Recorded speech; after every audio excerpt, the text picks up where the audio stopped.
नमस्कार दोस्तों, अंधविश्वास दूर करने की दिशा में ये हमारा 20वां वीडियो है। इससे पहले भी जो मैंने 19 वीडियो बनाए हैं उसमें भी मैंने अंधविश्वास को दूर करने का ही प्रयास किया है। अगर आपने अभी तक उन वीडियो को नहीं देखा है तो उन्हें जरूर देखिए ताकि हमारे समाज से अंधविश्वास दूर हो सके। तो इस वीडियो में भी हम लोग 5 ऐसे क्वेश्चन को क्लियर करेंगे जो कि अंधविश्वास से जुड़े हुए हैं। तो चलिए वीडियो को प्रारंभ करते हैं। और हमारा पहला जो क्वेश्चन है कि मृतक का सर उत्तर दिशा में क्यों होना चाहिए। अक्सर आपने देखा हो कि जब कोई व्यक्ति मरने लगता है तो उसका जो है सर है वो उत्तर दिशा में कर दिया जाता है, यानी कि शरीर को उत्तर दक्षिण में कर दिया जाता है और पाँव जो है उसका दक्षिण में और सर जो है उत्तर दिशा में कर दिया जाता है। तो इसके पीछे का साइंस क्या है, देखिए इसके पीछे का साइंस भी है और अध्यात्म भी है। हमारे जो धर्म ग्रंथ है वो कहते हैं कि जब व्यक्ति मरणासन अवस्था में पहुंच जाता है, यानी कि जब मृत्यु के करीब होता है, तो उसके जो शरीर को है हमें उत्तर दक्षिण में रखना चाहिए। उत्तर की ओर उसका सर रखना चाहिए और दक्षिण को उसका पाँव रखना चाहिए।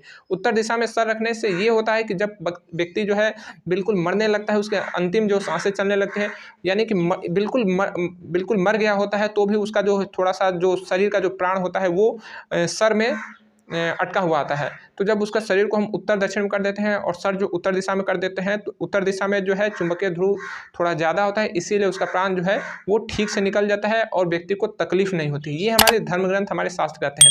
लेकिन साइंस कहता है कि दोनों उत्तर और दक्षिण दोनों तरफ जो है वो जो है वो चुंबकीय ध्रुव है। आप उत्तर में सोएंगे तो भी दिक्कत है, दक्षिण में सोएंगे तो भी दिक्कत है। हमें स्पेशली पूर्व और पश्चिम में सोना चाहिए। लेकिन जब व्यक्ति मरने लगता है तो उसको उत्तर दिशा में सुलाया जाता है, तो लोग कहते हैं कि उत्तर दिशा में जो है चुंबकीय ध्रुव ज़्यादा होता है, इसलिए उसका प्राण जो है ठीक से निकल जाता है और जो व्यक्ति मरने वाला होता है उसे तकलीफ नहीं होती है।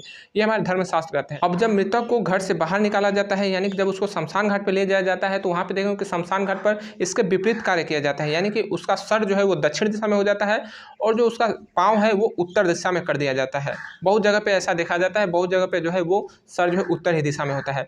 तो जो लोग दक्षिण दिशा में रखते हैं तो वो कहते हैं कि दक्षिण दिशा जो है वो यमराज की दिशा है और दक्षिण दिशा में मुख रखने से जो है व्यक्ति को जो है मोक्ष की प्राप्ति होती है, उसको स्वर्गवास में, उसको स्वर्ग में जगह मिलता है। लोगों का ये मानना है। तो इसमें मैं नहीं मानता कि इसमें कोई साइंस है। हाँ, अगर व्यक्ति मरने लगा है, मरणासन अवस्था में, तो उसको अगर उत्तर दिशा में उसका सर रखा जाए तो हो सकता है इसमें थोड़ा सा साइंस लगे, लेकिन इसमें भी कुछ खास साइंस नहीं है। तो बस इसके पीछे रीजन यही थे कि उत्तर और दक्षिण में जो है वो हमारा जो है चुंबकीय ध्रुव है, इसीलिए व्यक्ति का सर जो है उत्तर दिशा में रखा जाता है। नेक्स्ट है, गौदान क्यों किया जाता है। अक्सर आपने सुना होगा या फिर देखा भी होगा कि जब कोई व्यक्ति मरने के करीब होता है या फिर जब व्यक्ति ठीक ठाक भी रहता है तो वो गौदान करता है और कहता है कि जो है हमारी जो मृत्यु होगी वो ठीक से होगी, हमें कोई तकलीफ नहीं होगी, और उससे पहले ही जीते जी वो गौदान करता है। हमारे समाज में जो पंडित लोग हैं वो भी कहते हैं, ब्राह्मण लोग कहते हैं कि जीते जी व्यक्ति को गौदान जरूर करना चाहिए। इससे उसको जो है मृत्यु में तकलीफ नहीं होती है, उसकी जो मरने के बाद जो आत्मा होती है वो बिल्कुल स्वर्ग में जाती है। इस तरह से लोगों को वो लोग बताते हैं। तो देखिए, हमारे समाज में आज के समय में जितने भी पंडित हैं या फिर ब्राह्मण हैं, वो केवल नाम के ब्राह्मण रह गए हैं। बहुत 100 में से 1-2 ब्राह्मण ऐसे हैं जो कि लोगों की जो है भावनाओं को महसूस करते हैं, लोगों की स्थिति, आर्थिक स्थिति को देखते हैं, उसके अनुसार जो है अपना कार्य करते हैं। नहीं तो बहुत से ऐसे ब्राह्मण हैं जो कि आपकी आर्थिक स्थिति देखेंगे, उसके बावजूद भी सब कुछ चाहते हैं कि आपका वो हड़प ले, सब कुछ आपका ले लें। लेकिन कुछ ब्राह्मण ऐसे होते हैं जो कि आपके यथास्थिति के अनुसार ही दक्षिणा लेते हैं। वो ज़बरदस्ती मांगते नहीं कि नहीं हमें इतना ही चाहिए, हम ये वाला इतने रुपये वाला मंत्र पढ़ेंगे, 500 वाला पढ़ेंगे, 1000 वाला। उनको जो दे देता है लोग श्रद्धा से ले लेते हैं। वहीं वास्तविक में वही ब्राह्मण है। बाकी आज के समय में जो लोग अपने आप को ब्राह्मण कहते हैं वो समझिए कि वो लूटने वाला धंधा चला रहे हैं। तो ये जो गौदान है ये स्पेशली हमारे अध्यात्म से, हमारे धर्म ग्रंथ, हमारे शास्त्र से जुड़ा हुआ है। वहाँ पे बताया गया है कि गौदान करने से जो व्यक्ति है वो बैतरणी को पार हो जाता है, क्योंकि जब व्यक्ति मर जाता है तो उसको जो है बैतरणी नदी पार करना होता है, तब जाके वो कई गाँवों का सफ़र करते हुए स्वर्ग तक पहुँचता है। तो अगर जो गौदान नहीं किया रहता है वो बैतरणी नदी जो है पार नहीं कर पाता है। बैतरणी नदी जो है वो काफ़ी पीप की होती है, काफ़ी उसमें जो है गंदगी भरा होता है और उसमें काफ़ी ज़्यादा मगरमच्छ और तमाम चीज़ें होती हैं, वो उसको काटते हैं, खाते हैं और उसको काफ़ी ज़्यादा कष्ट झेलना पड़ता है। और जो लोग गौदान किए हैं वो गाय का पूँछ पकड़ के जो है बैतरणी पार कर लेगा और स्वर्ग चला जाता है। तो इसमें कितना लॉजिक है, मेरे को तो नहीं लगता इसमें कुछ लॉजिक है। ये केवल कहानियाँ हैं, झूठी जो है बातें बताई। क्योंकि जब व्यक्ति मर जाता है तो उसका शरीर जो है वो पंच तत्वों में विलीन हो जाता है, वो नश्वर हो जाता है। जो व्यक्ति जिसका जन्म हुआ है उसका मरना निश्चित है, लेकिन मरने के बाद फिर उसकी आत्मा जो है वो घर जाती है, फिर घर से स्वर्ग जाती है, फिर बैतरणी पार करती है। ये कोई नहीं देखता है। अगर उनको कह दीजिए कि उसको साबित कीजिए, उसको दिखा दे, तो वो नहीं दिख पाएंगे। लेकिन हमारा साइंस है जो कि साबित कर देता है कि हाँ ये चीज़ सही है, वो चीज़ गलत है। लेकिन उनके पास कोई नहीं है। बस वो समझे कि समाज को एक लूटने का धंधा बना दिए, इससे ज़्यादा कुछ नहीं है। मृतक के घर त्यौहार क्यों नहीं मनाया जाता है। देखिए, मृतक के घर त्यौहार क्यों नहीं मनाया जाता है। अक्सर आपने देखा हो कि जब किसी के घर में किसी व्यक्ति की मृत्यु हो जाती है तो कहा जाता है कि 1 साल तक कोई भी त्यौहार नहीं मनानी है। बहुत से जो समझदार जो पंडित जी हैं वो नहीं कहते हैं, वो तो कहते हैं कि भैया जीना जिसका ज़िंदगी है वो उसको मरना भी है, यानी कि जीवन निश्चित है तो मृत्यु भी निश्चित है, इसमें कोई रोक नहीं सकता। तो फिर आपको शोक ज़्यादा नहीं मनाना चाहिए, बस जब व्यक्ति गुज़र गया तो कुछ दिन आप शोक मनाइए वो ठीक है, लेकिन अब ये नहीं कि हमेशा के लिए आप त्योहार नहीं मनाएँ, क्योंकि बहुत से लोग होते हैं कि जिस दिन उनके पिताजी मर गए, जिस दिन उनके माताजी मर गए, अगर उस दिन कोई होली हो या दिवाली हो, दशहरा हो, कोई भी त्योहार हो, तो अब क्या तो वो पीढ़ी दर पीढ़ी मनाया नहीं जाता। पूछने पर बताते कि इस दिन हमारे दादाजी गुज़रे थे, इस दिन हमारे पिताजी गुज़रे थे। अरे भाई, मृत्यु दिन देख के थोड़े आते हैं कि आज त्योहार है, आज होली है तो आज नहीं आएँगे और कल दिवाली है तो उस दिन आएँगे। इस तरह से मृत्यु नहीं है, तो मृत्यु तो जिसको आना है उसको जाना ही है, ठीक है? तो मृतक को घर में त्योहार नहीं मनाने के पीछे रीज़न यही है कि देखिए, जब किसी व्यक्ति के किसी घर में मृत्यु हो जाती है, तो उसका जो है काफ़ी व्यक्ति से लगाव होता है, तो उसको त्योहार मनाना अच्छा नहीं लगता है, उसको घर में गाना बजाना करना अच्छा नहीं लगता है, या फिर कोई बजाता भी है या फिर कोई त्योहार मनाए तो उसको अच्छा नहीं लगता है। तो लोग भी कहते हैं कि उसकी भावनाओं को आहत ना करें, इसीलिए वो लोग त्योहार नहीं मनाते हैं। या फिर जो व्यक्ति होता है जिसके पिताजी की मृत्यु हो गई या फिर उसके माताजी की मृत्यु हो गई या फिर उसके भाई-बहन जिसकी भी मृत्यु है, तो वो उनके प्रति अपनी श्रद्धा व्यक्त करने के लिए, अपनी जो है अंतरात्मा से उनको जो है श्रद्धा देने के लिए वो त्योहार नहीं मनाता है। बाकी ये नहीं कि आपको त्योहार मनाना ही नहीं, ये कहीं से भी कदापि कहीं पर भी मना नहीं किया गया है। लेकिन जो लोग कहते हैं कि नहीं मनाना चाहिए, तो वो समझिए कि आपको भी बेवकूफ़ बना रहे हैं और खुद भी बेवकूफ़ है, ठीक है? तो आप त्योहार मना भी सकते हैं, नहीं भी मना सकते हैं, वो आप पे डिपेंड करता है।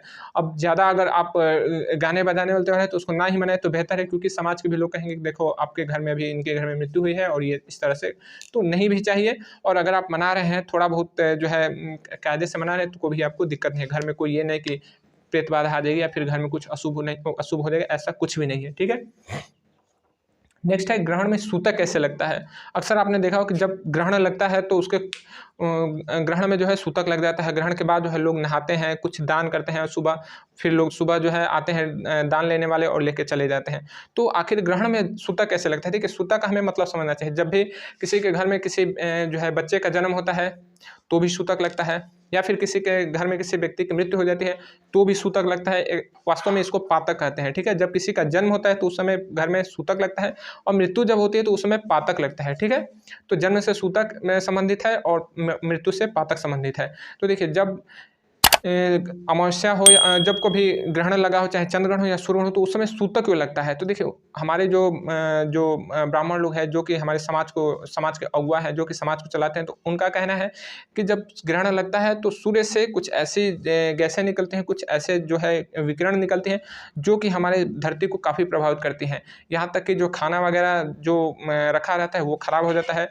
चाहे अगर आपने खाना खा लिया है या फिर खाना खा रहे हैं, अगर आपके पेट में है तो भी उस पे असर करता है। अगर किसी महिला के पेट में बच्चा है तो भी उस पे असर करता है। तो तमाम इसके विधि-विधान हैं। लेकिन आज का साइंस जो है वो इसे नहीं मानता। ये इसको मानता है कि ये गलत बातें हैं। इसको जो है केवल धर्म के आधार पे या फिर ये परंपरा चली आ रही है, तो जो प्रथा परंपरा पहले से चली आ रही है, तो ज़रूरी थोड़ी कि आज के समय में भी वो अच्छी हो और कल भी इस समय अच्छी थी। जब तक कोई सिद्ध नहीं हो जाता उस पे हमें विश्वास नहीं करना चाहिए। तो ग्रहण में भी आपने देखा होगा कि जो मिठाई की दुकान होती है वहाँ पर भी जो है मिठाइयाँ पड़ी रहती हैं। 1 घंटे बाद, आधे घंटे बाद, 10 मिनट बाद ग्रहण खत्म हो जाए, लेकिन फिर भी मिठाइयों में कोई अंतर नहीं होता है। वो जिस स्वाद में रहती है, जिस टेस्ट में रहती है, वैसी ही रहती है। या फिर आपके घर में भी खाना जो बचा है उसको देखेंगे तो बिल्कुल उनका टेस्ट में जो है परिवर्तन नहीं होता है।